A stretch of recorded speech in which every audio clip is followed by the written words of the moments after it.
Now they say all is fair in love and war. However, Nico, is it really fair to team up with an Uma just in order to try to get your dead wife's soul back?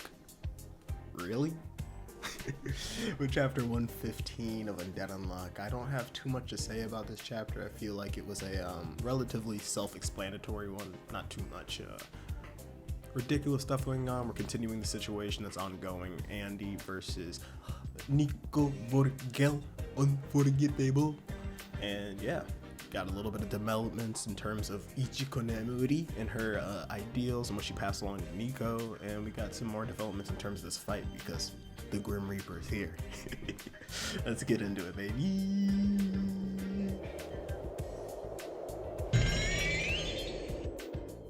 So as we get into this chapter, we see that Nico and Uma Ghost are still tethered together. However, we figure out what this really means. Andy explains how these have assimilated. And via their assimilation together, I guess, Nico is able to use a little bit of Uma Ghost's powers. You see that Nico's balls that are around him are now sort of like spirit orbs, and they're just, in conjunction with each other. And this has powered up the individuals that Nico created, those astral dolls. And the method through which those are powered up is a very interesting one. So you see, since Uma Ghost is able to capture the souls or the spirits or the ghosts of individuals within the world after they pass on, the people who have already passed on, they have a little spirit orb in their chest. And Nico, I guess, with his work in conjunction with Uma Ghost, is able to use the souls of the departed folks, such as, Gina and Unavoidable, and power them up. And instead of this monotonous, very robotic movement patterns that were programmed into them beforehand, he's able to really biggity boopity bop bop boop schmop individuals. Like these ones for Gina and the one for Unavoidable are fighting very strongly. And he's like, God almighty dang, I am getting my kicked in right now. But Andy surmises this due to the fact that Shikara, along with Jules, do not have these orbs implanted in them. And as Nico's talking about this, he goes, the astral dolls are an invention I spent ages developing with my wife. In order to make up for the Union's dwindling forces, we contemplated replicating the powers of those who had fallen in battle. Development was conducted right here. So we get a little bit more insight into why Nico was in this laboratory. It's not just the fact that the astral dolls are here, but due to the fact that this is a place of very deep emotional connection between him and Ichiko, which will be further elaborated on later in this chapter. However, as he talks about this, he kind of goes into a flashback. He sees this conversation he was having with Ichiko, in which, a bit oddly, this is a memory before Unforgettability manifested. So this is something that should be pushing its way out of Nico's head, and realistically is the last bit of memories that he actually does have before Unforgettable procced within him. But Ichiko is talking to him, and Ichiko says, Nico, this isn't right. I know it. We don't know all that we could, and even if we couldn't come close to that, this is beyond the realm of science. What each of them truly needs is a soul.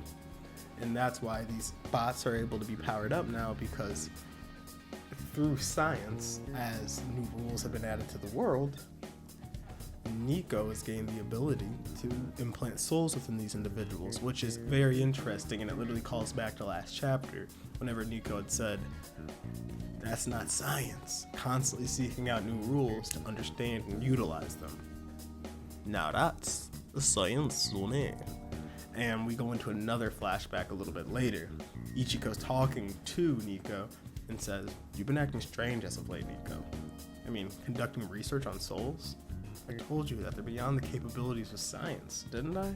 And Nico likely knows that this is beyond the capabilities of science, but there's one reason why he's doing it. Ichiko continues and says, it's because I'm asleep, and I don't have much time left. But you see, Nico, science is meant for the benefit of the living. And this is the sad part. I don't really know why Ichiko knows she doesn't have much time left. Does she know that during her pregnancy or during her birth that she is likely to pass on, maybe just due to bodily inefficiencies doing to her, being unsleep and not having the capability to truly let her body rest? Or did she kind of have some sort of premonition, knowing that she was likely to pass sometime soon? Was it a sickness? I really don't know. But Nico says, "Are you going to leave me alone?" To which she replies, "You're not going to be alone." Holding her stomach, basically showing off that she was obviously already pregnant with Miko. So this is obviously as the beginning of Nico treading this path that he's currently on.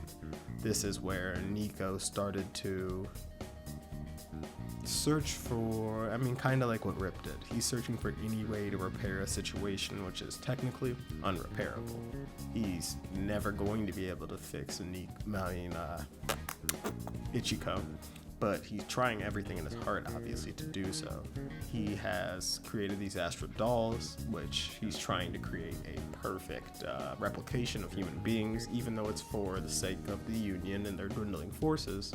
He's trying to ensure that they're not only able to, fight, that they're able to be the real, full-on individual who they're trying to replicate. And he's obviously doing this so that whenever Ichiko sadly passes on, he doesn't have to go without her. But as this flashback ends, we get to see these 4 Negator dolls as they're fighting against Andy, and Andy really don't really got a shot against them. He's just getting snoop, schnopped, getting his kicked, booped, bopped. And although he gets captured by them, this is Undead Unluck. This is not somebody else's manga. This is about Andy Undead Unluck and Izumi Fuuko. What's her name? I don't know Fuuko's first name right now. Sorry. Pero, yeah, this isn't their manga. This is whenever the Grim Reaper pops up. And he just says, "I've got a different plan right now, bro.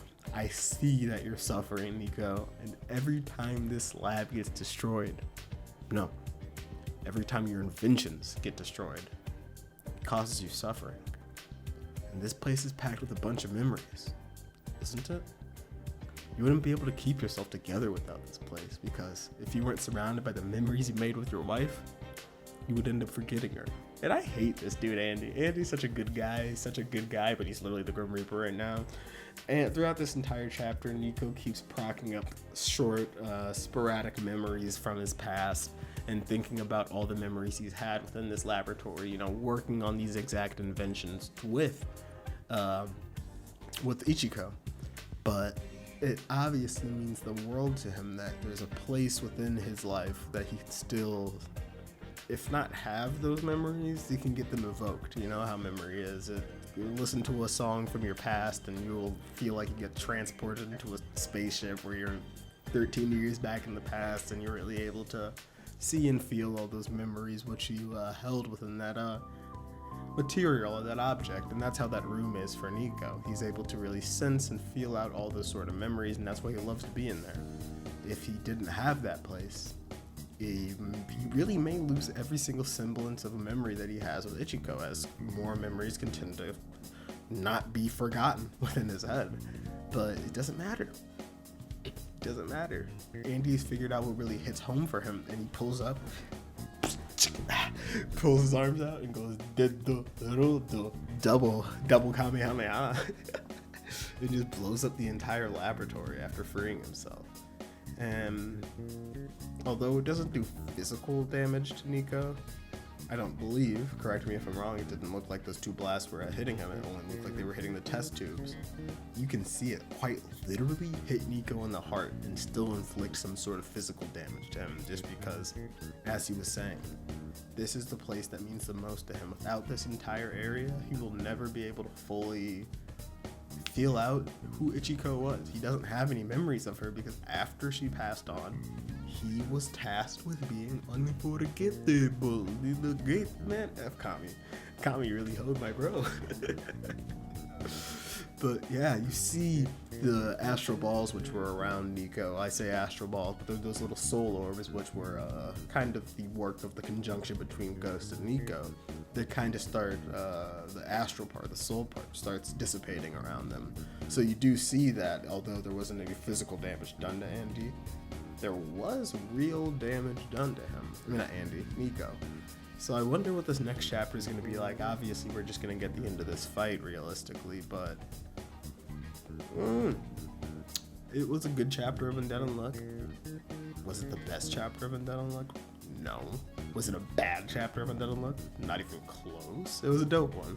I am kind of interested to see what those flashbacks were. I guess there's just literally just new, but you know, something hidden within Nico's head, procking back and him thinking about it. But I don't know. I don't really have much else to say. I need to get good videos out in this series this week, though, so stay tuned. Hasta luego, mi amigos.